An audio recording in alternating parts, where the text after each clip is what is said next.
कांग्रेस को मैं आईना दिखाता हूँ। डोकलाम में हमारी सेनाएं सीने से सीने लगा के खड़ी थी। इनके नेता राहुल गांधी चाइनीज एम्बेसी में जाके चुप चुप के मिल रहे थे। गलवान में हमारे सैनिक शहीद हुए 20, हमने 43 मारे। राहुल गांधी क्या कहते हैं कि हमारे सैनिक पिट के आए। भारतीय सेना किसी से नहीं पिट सकती। आज फॉरेन रिजर्व कितना है? 700 अरब डॉलर। ये 70 साल में कितना छोड़ के गए थे? 300 समथिंग।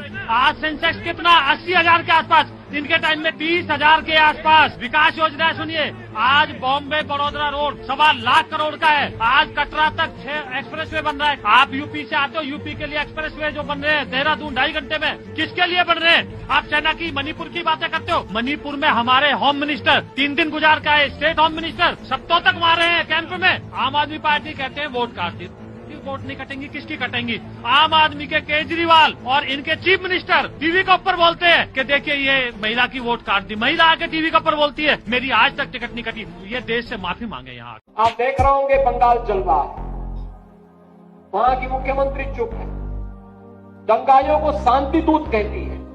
अरे लातों के भूत बातों से कहां मानने वाले हैं? लेकिन सेकुलरिज्म के नाम पर इन लोगों ने दंगाइयों को दंगा करने की पूरी छूट दे रखी है। पूरा मुर्शिदाबाद पिछले 1 सप्ताह से चल रहा है। सरकार मौन है, सब लोग मौन है। कांग्रेस मौन है मुर्शिदाबाद के दंगों पर, समाजवादी पार्टी मौन है, टीएमसी मौन है।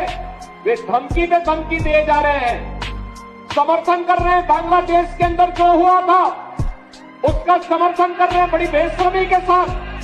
अगर उन्हें बांग्लादेश अच्छा लगता है तो उनको बांग्लादेश ही जाना चाहिए। क्यों भारत की धरती पे बोझा बने हुए हो? क्यों भारत की धरती पे बोझा बने हुए हो? आतंकवाद से 1000 गुना बड़ा खतरा है लब जिहाद, लैंड जिहाद, ड्रग जिहाद, धर्मांतरण जिहाद, घुसपैठ जिहाद और जनसंख्या जिहाद। पूरी की पूरी डेमोग्राफी बदल रही है इस 5 तरीके के जिहाद के कारण। और ये जो 5 जिहाद है इसको सेना नहीं रोक सकती। सेना तो केवल पाकिस्तान के आतंकवादियों को बॉर्डर पे रोक सकती है। जो भारत के अंदर डेमोग्राफी बदल रही है इसको सेना कुछ नहीं कर सकती। इसको तो केवल सरकार को ही रोकना पड़ेगा। हर साल 5 लाख बहन बेटियां गायब हो रही हैं और इस 5 लाख में से 3.5 लाख लब जिहाद का शिकार हो रही है। इसका मतलब लगभग 1000 बेटियां प्रतिदिन लब जिहाद का शिकार हो रही हैं। इसके बावजूद हमने लब जिहाद को राष्ट्र की सुरक्षा के लिए खतरा नहीं घोषित किया। हमने लब जिहाद को देश की एकता अखंडता के लिए खतरा घोषित नहीं किया। हमने लब जिहाद को एक ऑर्गेनाइज्ड क्राइम डिक्लेयर नहीं किया। हमने लब जिहाद को वेजिंग वॉर डिक्लेयर नहीं किया। हमने लब जिहाद को देशद्रोह घोषित नहीं। प्रतिदिन 1500 परिवारों का धर्मांतरण हो रहा है। एक परिवार में एवरेज अगर 6 से 7 आदमी मान के चलिए, यानी प्रतिदिन 10,000 हिंदुओं का धर्मांतरण हो रहा है। बड़े पैमाने पर हो रहा है। ऐसा कोई राज्य नहीं है जहां धर्मांतरण नहीं हो रहा है। ऐसा कोई जिला नहीं है जहां धर्मांतरण नहीं हो रहा है। सरकार किसी की हो, कांग्रेस की हो, चाहे बीजेपी की हो, चाहे वो डीएमके की हो, चाहे वो टीएमसी की हो, किसी की भी सरकार हो, धर्मांतरण हो रहा, क्रिश्चियन कन्वर्जन हो रहा। न तो हमने आज तक धर्मांतरण के लिए केंद्रीय स्तर पर कोई कानून बनाया, न हमने आज तक माइनॉरिटी को डिफाइन नहीं किया, न हमने आज तक हेट स्पीच को डिफाइन किया, न हमने धर्मांतरण को राष्ट्र की सुरक्षा के लिए खतरा घोषित किया, न हमने धर्मांतरण को देश की एकता अखंडता के लिए खतरा घोषित किया, न हमने धर्मांतरण को वेजिंग वॉर डिक्लेयर किया, न हमने धर्मांतरण को ऑर्गेनाइज क्राइम डिक्लेयर किया। जबकि हमारे पूर्वज